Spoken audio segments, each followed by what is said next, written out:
Muy, pero muy buenas noches. Un programa más de ida y vuelta. Sí, en este momento, hoy, lunes 4 de agosto, estamos acá en esta redacción de Estudio de TV con Cristina Razo, quien aspira a ser secretaria general del SUTE. Bienvenida, buenas tardes, buenas noches. ¿Cómo estás? Buenas noches, Rodolfo. Muy bien, muy bien. Excelente. Bueno, queremos conocer un poco cuál es la situación de los trabajadores, las trabajadoras en el ámbito de la educación en la provincia de Mendoza. Hoy estamos en una situación bastante grave. Han sido muchos años de malos acuerdos paritarios, de gobiernos conservadores que han intentado desinvertir en educación y convertir a la escuela pública en un ámbito de menor calidad que la escuela privada. Pero ante estos gobiernos nacionales y provinciales que han tenido estas intenciones, no hemos sido defendidos ni hemos resistido como debiéramos resistir. Al contrario, nos hemos encontrado con una conducción que ha llevado al sindicato a una posición acuerdista, genuflexa ante las imposiciones del gobierno. Por eso hoy en la escuela estamos atrasadísimos salarialmente, pero también, lo que es más importante, hemos perdido prestigio social, valoración social, inversión en educación, y las docentes, profesoras y profesores, celadores y celadoras se encuentran hoy en condiciones paupérrimas. No alcanza para vivir, no alcanza para llegar ni siquiera al 15 de cada mes. Bien, en este caso tenemos dos situaciones. Una, por un lado, el gobierno había prometido una mejor calidad de educación. Estamos hablando de cuando Cornejo asume su primer mandato.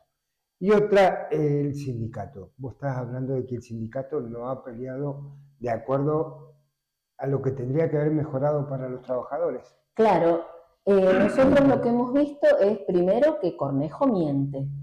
Cornejo dice medias verdades y Cornejo le saca a la educación, a todos los servicios públicos, porque le ha sacado a salud, a educación y a seguridad, e invierte en las grandes empresas y sus amigos comerciantes y empresarios, grandes empresarios, y pretende invertir y sacar y producir desde la minería. El extractivismo es algo que está empecinado en convertir a Mendoza en un polo minero que nos dejará sumidos en la pobreza, porque no deja para la provincia, y también en la destrucción de nuestras riquezas naturales, la montaña y el agua. Pero esto detrás de un discurso que pareciera de mejora.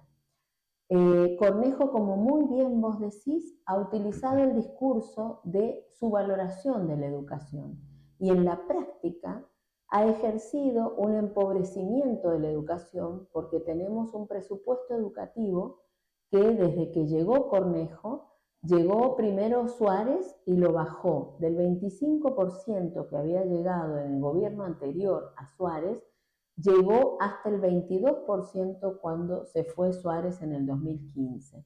2016 comienza a bajar a 20% y hoy estamos en menos del 18%. O sea, estos son datos de cómo Alfredo Cornejo ha ido mermando la inversión en educación. ¿Y dónde la ha puesto?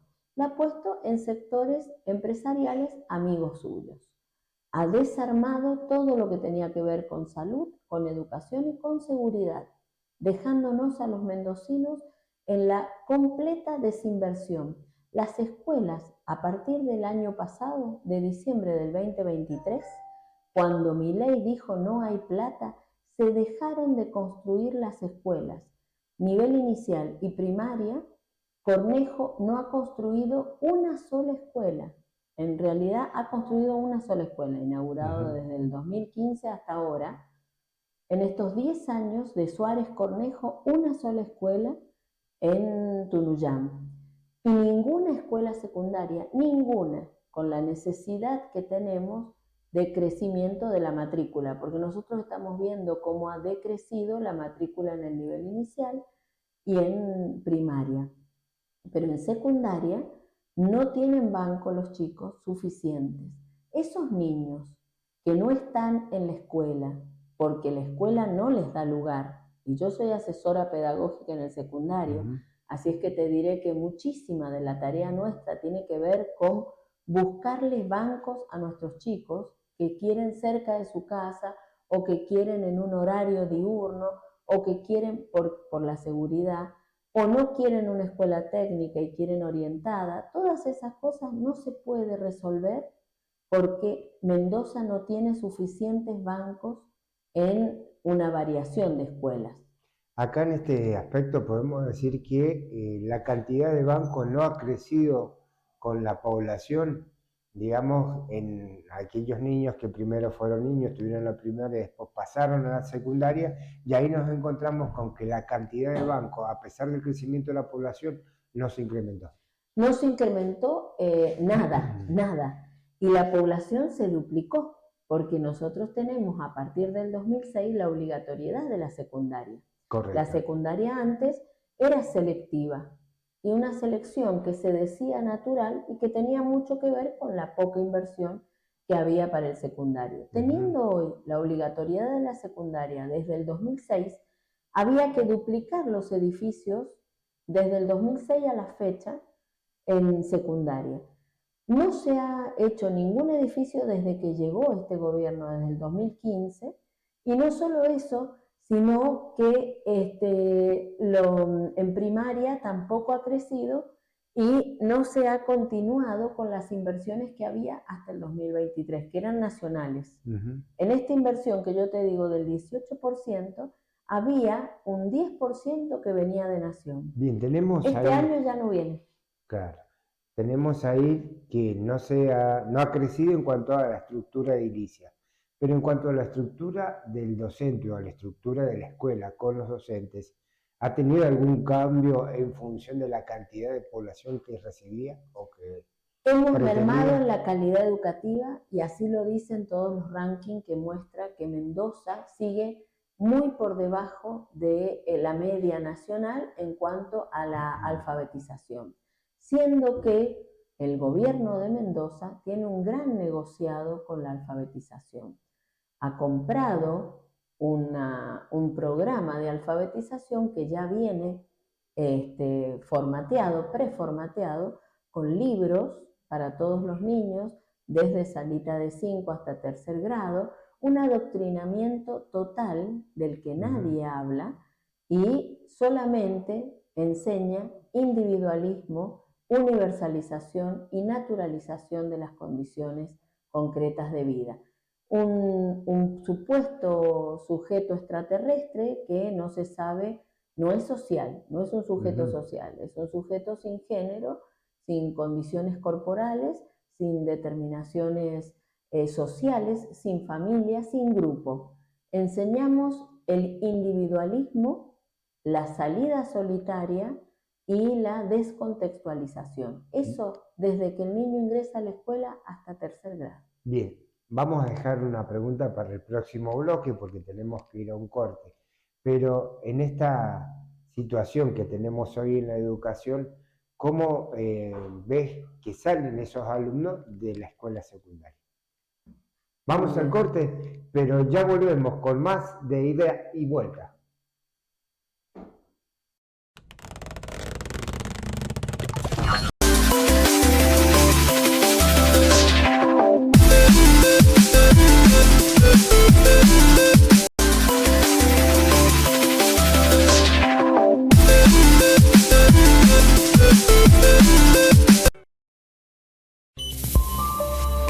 Fin del espacio publicitario. Volvemos con más de ida y vuelta y nos encontramos en este estudio de TV con Cristina Razo, quien está aspirando a dirigir el SUTE, darle un cambio al sector de los docentes que hoy están reclamando en muchos sectores o en muchos lugares de la provincia de Mendoza por una mejor calidad de vida. Y bueno, habíamos dejado una pregunta en el bloque anterior en referencia a cómo veía que salen los alumnos de la escuela secundaria al momento de enfrentar un terciario o la parte laboral. Nosotros tenemos una escuela que necesita mucho apoyo, profesores y profesoras que tienen un excelente nivel, pero y que continúan formándose a lo largo de toda la carrera, pero que hoy están teniendo que trabajar más horas de las que permite la OIT. Claro. Hoy estamos discutiendo y pensando en debates que ya se dieron en 1880, porque estamos luchando por 8 horas de trabajo, Rodolfo. En Mendoza, los profesores y las profesoras trabajan hasta 48 horas semanales por la propuesta de ley de Cornejo.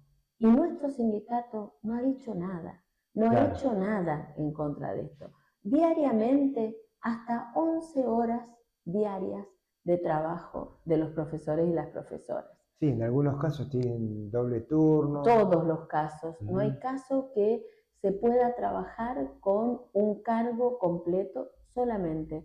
Y en el caso de los celadores, trabajan 11 horas diarias para llegar raspando a los 600.000 pesos, que no alcanza para llegar a fin de mes.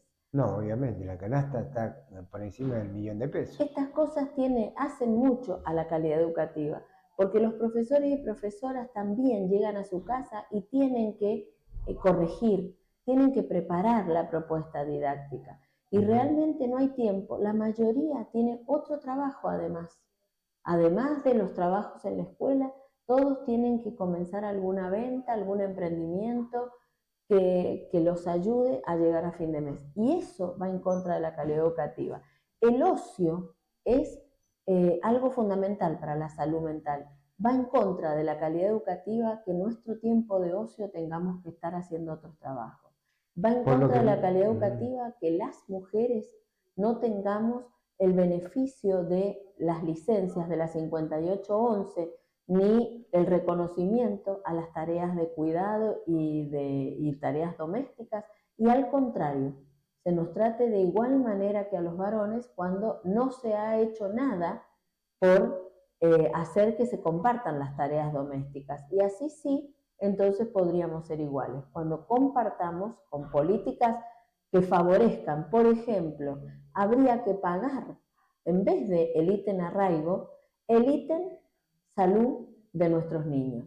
Y toda la persona que se tome las licencias por cuidado de familiar enfermo debiera cobrar un ítem de dedicación a la salud familiar.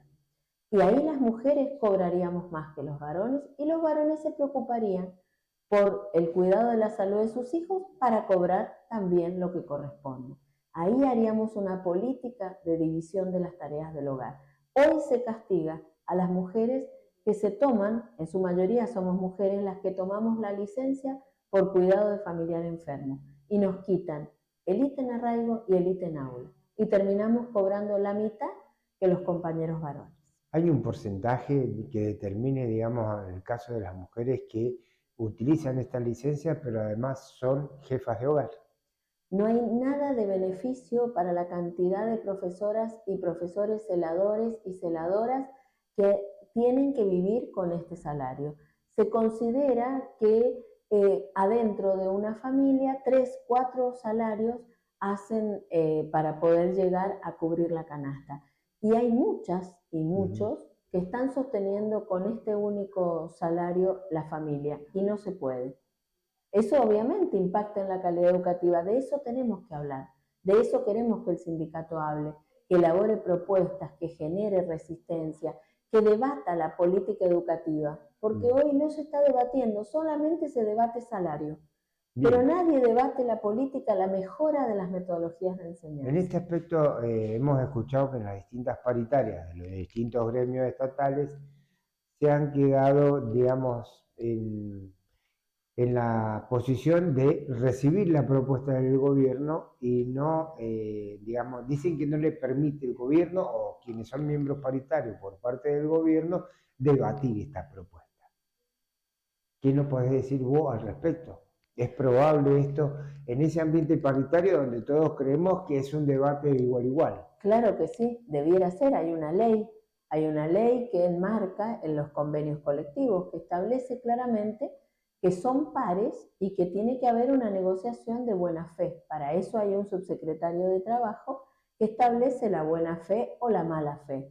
Y si hay mala fe de alguna de las partes, hay que denunciarlo y en la subsecretaría pone una multa y obliga al gobierno o al sindicato, si el sindicato ha hecho algo incorrecto, a volverse a sentar en la mesa paritaria y actuar de buena fe.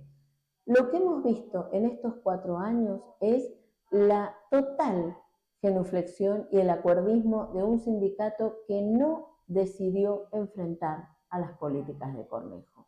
Porque esto que hemos tenido dentro del SUTE, llamado paritaria, no es paritaria. Han sido decretos totalmente camuflados que se han bajado y se han impuesto a la base de los docentes. Fíjate hoy, Rodolfo, cómo estamos.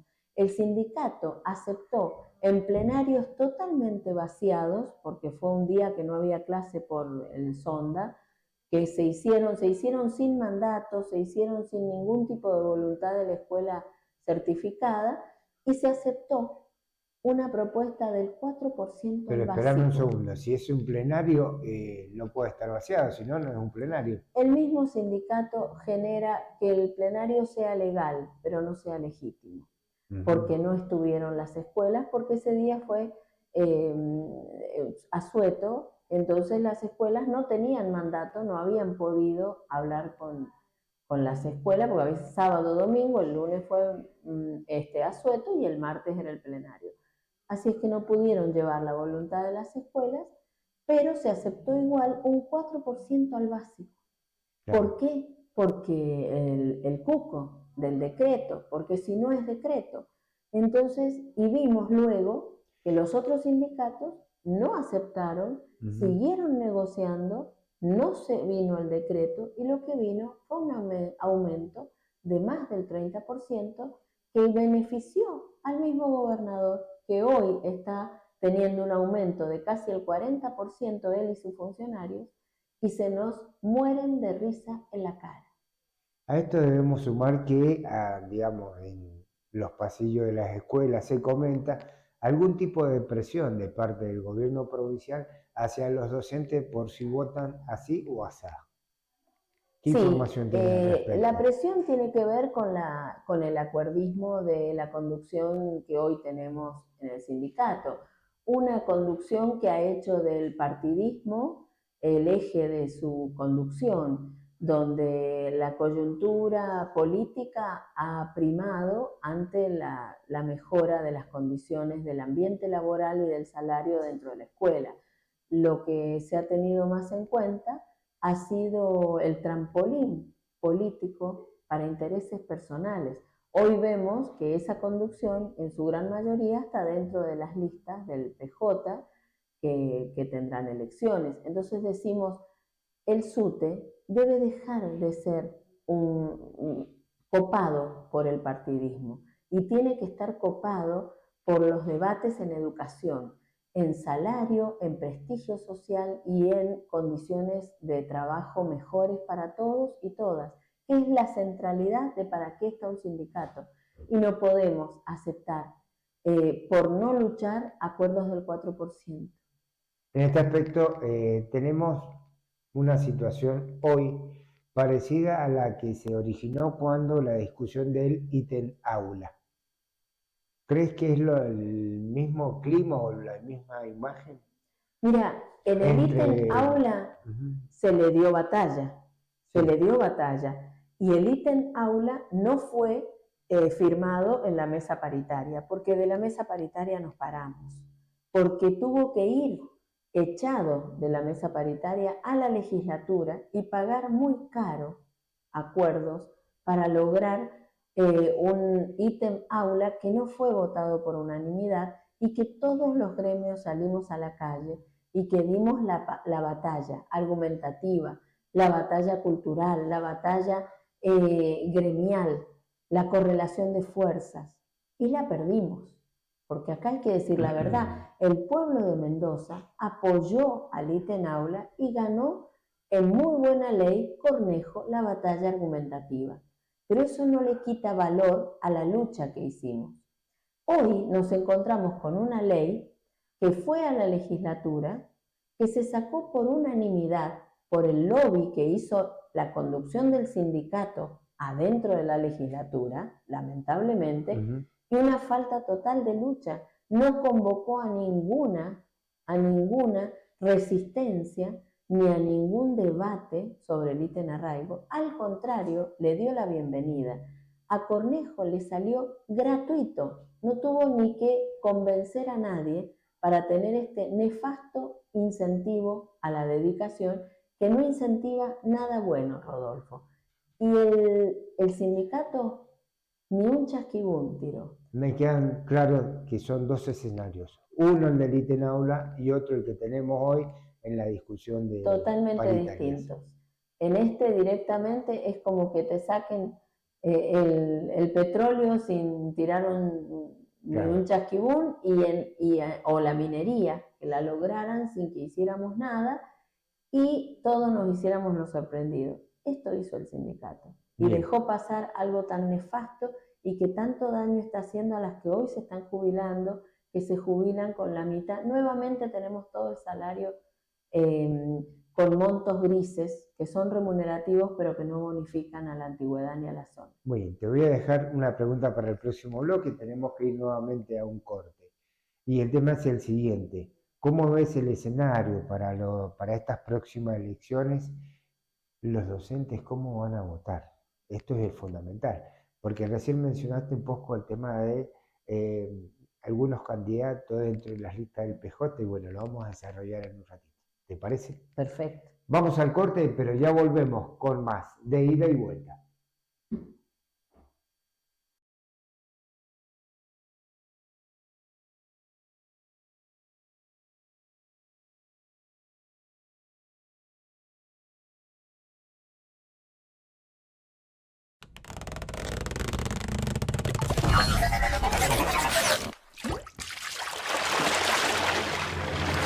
Inicio del espacio publicitario.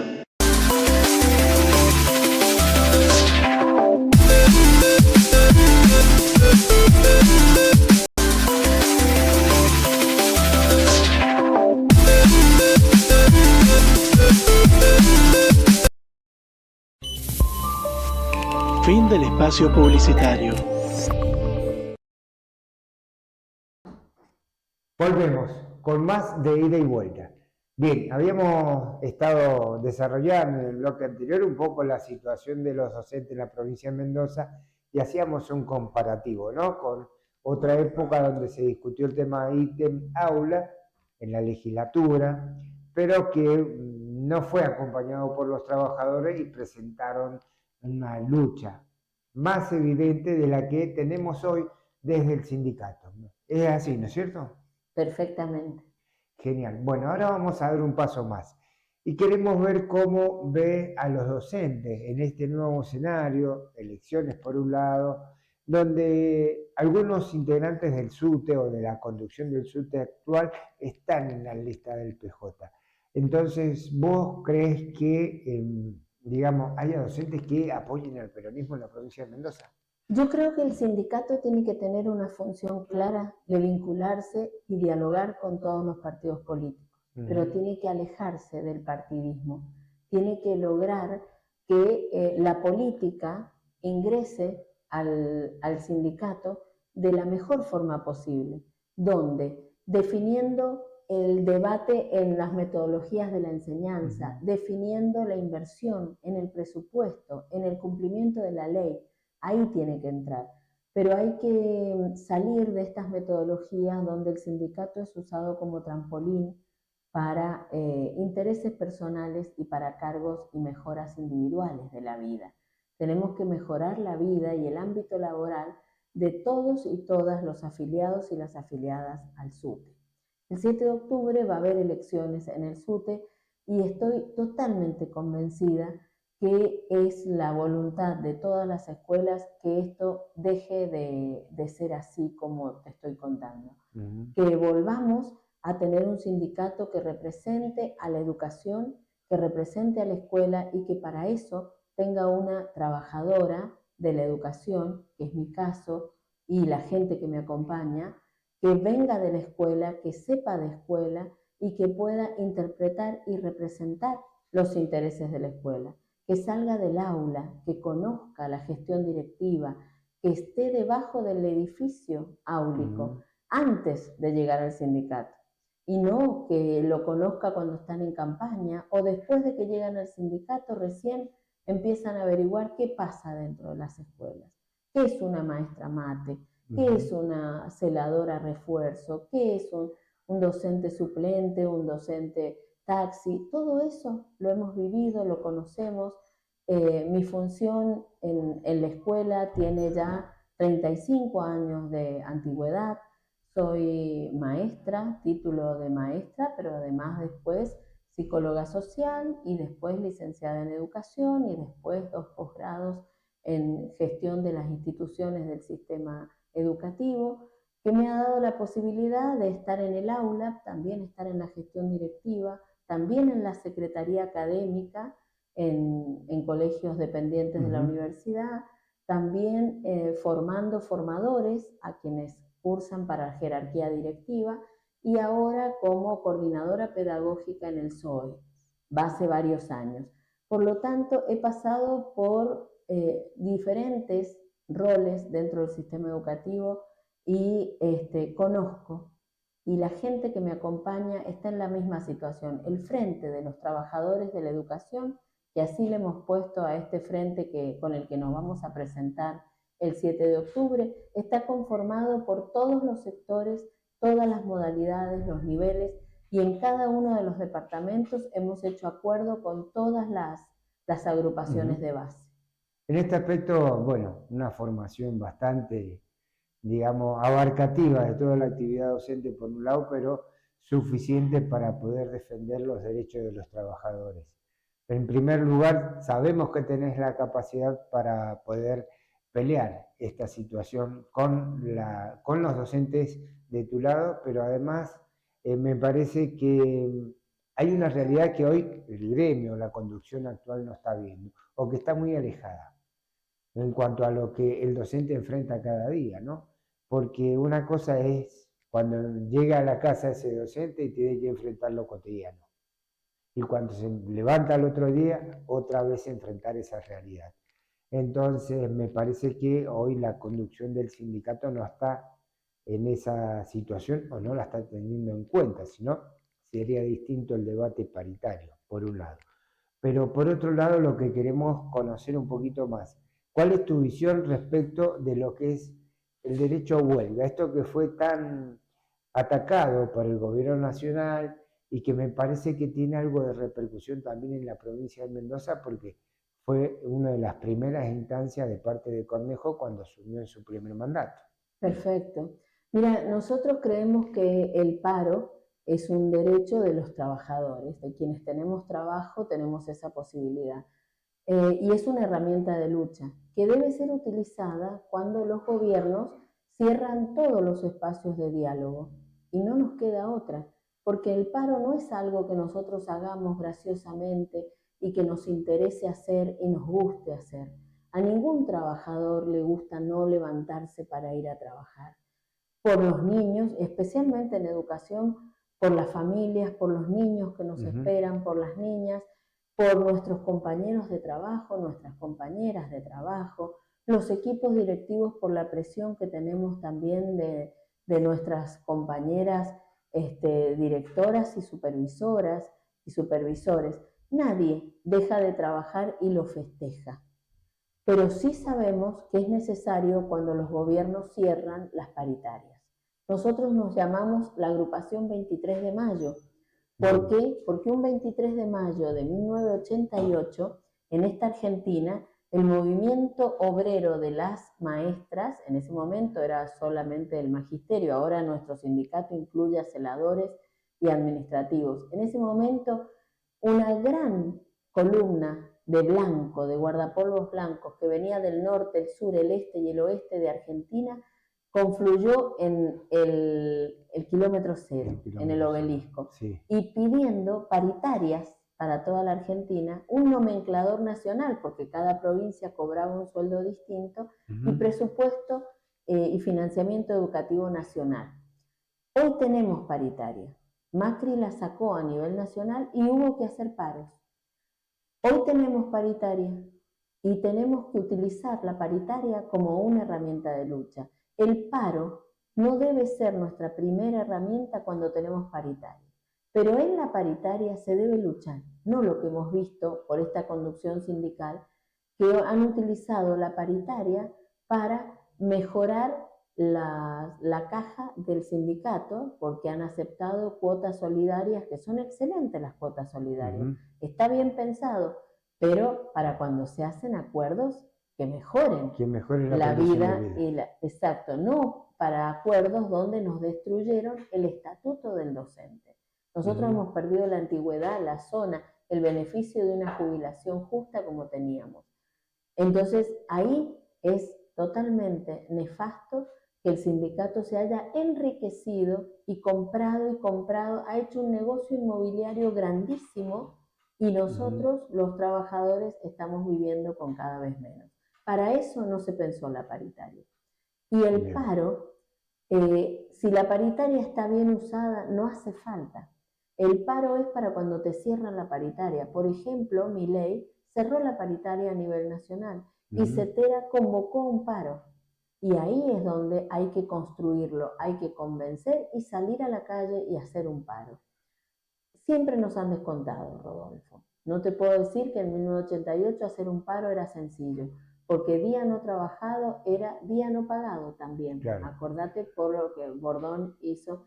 Y después tuvimos el ítem aula y después tuvimos ahora el ítem aula y el ítem arraigo, que cada vez es más salvaje el maltrato a los trabajadores y trabajadoras, sí, pero también tenemos una herramienta nueva que hay que saberla usar. La paritaria es una herramienta de lucha y las calles no se abandonan nunca. Las calles es lo único que nos va a sacar adelante.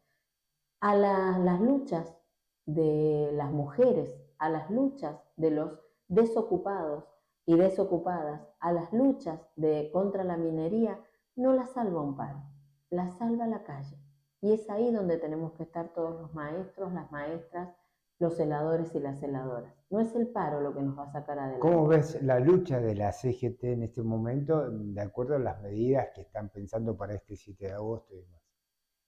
Yo acompaño las medidas y veo con buenos ojos que la CGT accione una lucha organizada de todos los trabajadores.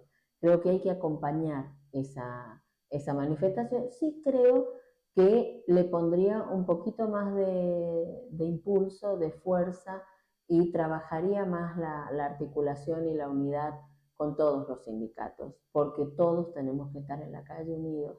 Eso es algo que también este SUTE, esta conducción, no ha hecho. Al contrario, ha encabezado acuerdos a la baja, llevando a los demás sindicatos a dejarlos solos. Hay que generar la unidad, hay que trabajar en red y hay que ayudar a los otros sindicatos. Siendo SUTE el sindicato más grande de la provincia, teniendo estructura y teniendo la caja más grande de la provincia, debe acompañar a los otros sindicatos y ser parte, articular con la CTA y con la CGT. Porque actualmente el SUTE no compone la CGT. El SUTE no compone la CGT, compone solamente la CTA y además no trabaja en articulación y en apoyo a los otros gremios. Al contrario, encabeza la punta de lanza para acordar a la baja y deja a los otros sindicatos en situación de debilidad. Cuando es el sindicato más grande de la provincia, debiera ejercer la mayor presión posible y acompañar a los otros sindicatos. Bien, en este aspecto podemos decir de que, digamos, las reuniones paritarias no están obteniendo lo que los trabajadores esperan de parte del sector sindical. Obviamente, por eso vos hoy te estás aspirando a la Secretaría General para conducir el SUTE y cambiar esto. Y trabajar en la unidad con los otros sindicatos, porque creo que ese es un logro de Cornejo, haber separado a los sindicatos y haber arrodillado a la conducción del SUTE, que es el sindicato más grande, y así luego le es más fácil poder presionar a los otros sindicatos que son menores, son más pequeños. Perfecto. Bueno, entonces las elecciones son... El 7 de octubre nos presentamos como el Frente de Trabajadores de la Educación, el Frente Ámbar, y vamos con la propuesta de volver a la centralidad de la escuela y a la representación de las necesidades que tenemos adentro de la escuela. Mayor salario, pero también mayor prestigio social y ocuparnos de debatir sobre metodologías de aprendizaje. Bien, o sea que si usted es educador o es celador en el ámbito educativo de la provincia de Mendoza, hoy tiene la posibilidad de una opción. Tenemos que ir a un corte nuevamente y volvemos con más de ida y vuelta.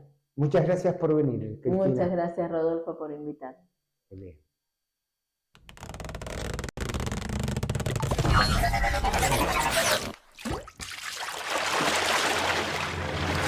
Inicio del espacio publicitario.